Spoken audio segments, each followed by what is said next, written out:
The Celestia Code, Chapter 20. A Sudden Sense of Urgency.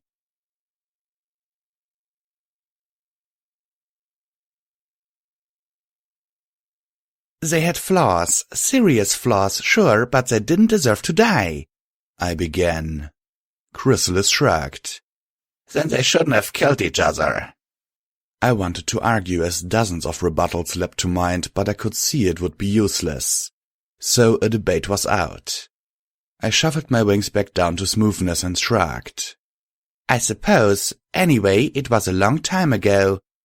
Just save up all your horror and have screaming nightmares tonight, I told myself. That'll get it out of your system. One. Yes, sometimes I'm sarcastic and snarky to myself. Yes, she said, tilting her head and giving me a considering gaze. So, that brings us to now. My general out there is nearly equine, and I want to know why and how. You say it's honest and open friendship, but knowing what happened here more than 1,000 years ago, are you so sure? Are you sure it's not belief? The old spell you mentioned, what are the chances that it's still working after all this time? Chrysalis grinned. You are truly amazing, princess. So strong, so clever, and yet you are the most terrible liar I've ever met. You couldn't imagine to deceive a new-hatched grub. I guess I need more practice, I grumbled. She laughed, and for the first time that day it sounded like simple amusement, untainted by any baggage. First rule, if you don't think you can sell the lie convincingly, just snort or roll your eyes. A simple angry word will do. Most ponies like to avoid conflict and won't push. It wouldn't work on me, obviously, but it's still a good tactic. Thanks, I guess, I said, frowning. It's not like I plan on using the information, but it is interesting. What's the second rule? Change the subject, of course. Chrysalis laughed again. Maybe all you do need is practice. I grimaced. It had been worth a try, but I wasn't surprised Chrysalis hadn't let me get away with it. All right, yes, I know the cornucopia is still working. It gave me a very nice apple when I asked politely. Do you still use it? Chrysalis nodded derisively. It can't create laugh, and it's dangerous. We stay away from the city unless there is a compelling reason to come here. Well, I still don't think it has much, if anything, to do with the general becoming a pony. It took the thoughts of thousands of unicorns to change you, right? Yes. And it took a very long time for me to transform. Right. I nodded. And for Cecil Russia, it's only been a few days. Chrysalis lifted an eyebrow. On a first-name basis with my most feared commander, are you? How nice. I paused just a second before replying. Yes, it is nice, Chrysalis. I almost got her to sing campfire songs with us last night. Chrysalis blinked and then squinted at me. Either you've gotten much better at lying in the last few minutes, or whatever is changing her body is also affecting her mind. I said almost. She's still the same steel-minded officer inside. She just has friends now, and ponies sometimes do dumb things for their friends that they might not do ordinarily. Chrysalis snickered. Oh, I've twisted enough stallions around my hoof to know that's true. That's not quite the same.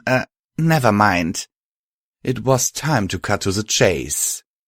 You're interested in all this because you want to go back to how you were before, right? She looked at me coolly for a moment before replying. The possibility had occurred to me, she said. If my general and the captain can begin to change in just a few days, then surely I can do the same. You'd give up ruling your swarms that casually? Look at me, she hissed through bared fangs. I'm a decayed husk of what I once was. Would I give up being queen of a festering hole in the ground? She reared up and green magical fire swirled around her body. This is what I lost. She was right. She had been astoundingly beautiful once. Her coat was lavender with subtle shades of blue, like the ocean on a cloudy day. Her bearing was haughty and imperious, but she was no less stunning. Hers was a cold beauty. Her cutie mark was a cluster of 3 asymmetrical stars of 4, 5 and 6 points in colors that complemented her coat. The green fire blossomed again almost immediately, returning Chrysalis to her debased form. Her head dropped and she panted as if the transformation had cost her a large amount of effort. "I never can hold it for long," she gasped. "I can be anything but myself. A truly vile curse, don't you think?" Two. I thought it was perfectly understandable given the obvious attitude of the ponies that had unconsciously directed the magic that had caused her metamorphosis. There was no need to drag superstitious nonsense like curses into it. I made a non-committal sound and nodded. "You were very beautiful," I said.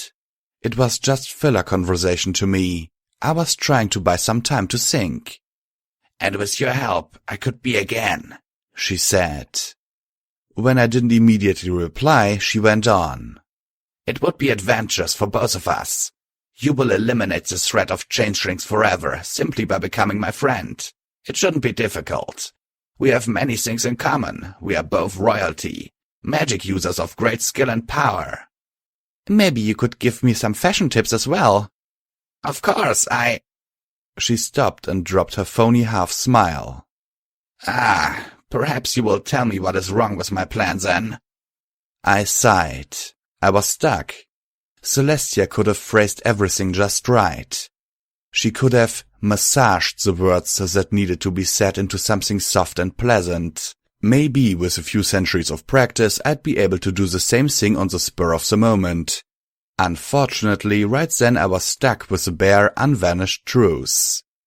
"Friendship isn't like a faucet that you can turn on and off anytime you like. Now that I know what you've been through, I have a great deal of sympathy for you, and that goes a long way towards getting me to forgive you for the things you've done in the past. But even though there are some things about you that I find likable, and I am certainly willing to be your friend, that doesn't mean I am your friend. The real problem is, honestly, I don't think you like me at all.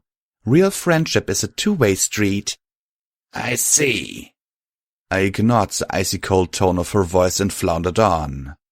"And there's something else. You said that if you regain your original body, that will end the changeling threat. How does that work exactly?"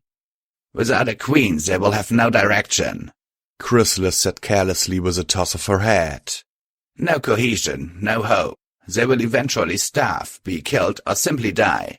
Without me to produce more of them, they will be extinct in a generation." "Nice." "So your sympathy now extends to the hordes that would have devoured your kingdom?" I honestly don't know. If Russia and Xuri had actually shown up in Equestria, I would have blasted them without hesitation or remorse. But now... I groped for the right words for a moment as Chrysalis stood there, looking down her snout at me. "I've seen the good in them and, yes, they are friends, okay? Of a sort at the very least. And that seems to be enough to lift the curse they've inherited from you. So what about the rest of your hive? Don't they deserve the same chance at redemption too?" Three.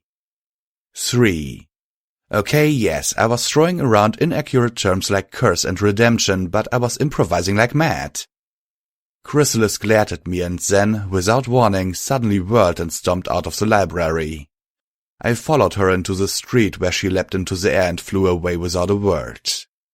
I stood there, watching her get smaller and smaller until she was lost in the sky. "Good going, Sparkle," I thought. "You served that proud and selfish queen just the right amount of condescension. Any more and she would have tried to rip your head off. Any less and she might have stayed to talk." Jigsaw and the Changelings had seen the queen's furious exit from where they had been waiting down the street. They approached slowly, except for Jigsaw, who cantered up to me and skidded to a stop. "Is everything all right, Twilight?" I lectured her. "You... Oh, stars above, really? Did you... how bad was it?" "Bad enough." "Road apples," she cursed quietly. "Yep." By that time the Changelings had arrived and the General simply cocked her head at me. I shook my head. "No, she didn't leave any instructions for you guys. She was in a bit of a hurry to get a long way away from me." "Can we expect an attack?" Russia asked. Well, that's a military pony for you, always concerned about the most direct form of diplomacy. I wouldn't be surprised, she was pretty mad. Russia considered for a moment and then said, With your magic and my knowledge of tactics, we should be safe enough if we prepare well. That brought a hiss of angry surprise from the drones. Russia didn't bother turning to face him when she spoke. I will not strike at my queen, but neither will I allow her to harm my new friend. My new tribe. You can go tell her that if you wish. I turned to them and pointed a hoof at the one on the left. Yes, you. Go and convey the general's message and add that Twilight Sparkle is still willing to try to find a way to be friends. Got that? I didn't wait for an answer. I pointed at the other drone. You stay here in case we need to send another message. And me? Cherie asked. That was a very good question. What do you want to do? No, scratch that. What do you think would be the best thing to do? She thought about it for a long time. I will return to the hive in order to know my queen's wishes, she said, sounding not all too happy about her decision. I just nodded. I didn't trust myself to speak. When Cherie had gone, I told the remaining drone to wait in the library until I sent for her. Then I led Jigsaw and Russia towards the center of town, at a gallop. Okay, Sassy, I hope your decision back there wasn't some sort of deception, because I'm pretty sure that what we are going to attempt now would cause Chrysalis to completely lose it. Oh? You're not just here for the broken pots? What a surprise! And by the way, I'd prefer if you didn't call me If I need to scream for your help, 5 syllables is way too long. Deal with it. Will there be screaming? There usually is. Maybe this time will be different. Maybe you should fill in the details for me, she suggested.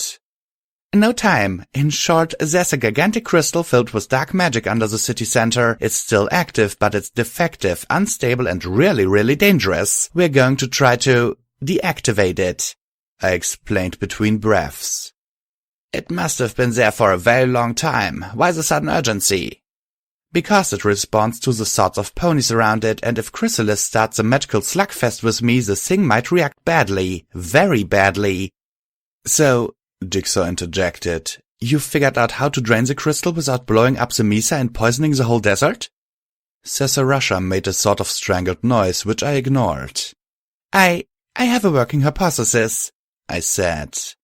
That's not a yes, Jigsaw pointed out.